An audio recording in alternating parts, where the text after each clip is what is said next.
Yan, dito tayo sa BPI ngayon mga bossing. Hirap na mag-withdraw ngayon 2026. Yan, pag nag-withdraw ka ng ganito, kaya 500,000 pataas. Dapat sa isang branch. Dapat may dalawang officer, dapat tumawag muna kayo kung ilan ang officer kasi pag isa lang hindi ka bibigyan. Tapos dapat may dahilan ka. Dapat may dala kang dokumento kung para saan mo gagamitin yung pera. Pag wala kang dahilan, hindi nila ibibigay yung pera mo mga boss. Ganun kahirap ngayon mag-withdraw sa BPI ngayon 2026. Yan, binidyo natin to para maging aware yung iba. Pag pupunta kayo ng BPI, tawagan nyo po muna yung branch kung ilan yung officer.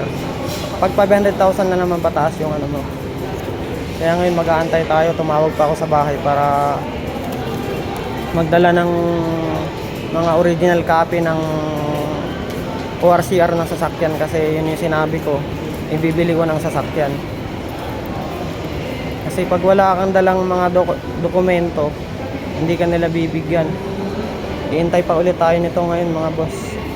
Tumawag pa ako, hahatid pa ni Jimboy dito yung mga papel para bigay nila sa atin to. Yung withdraw natin 2 million.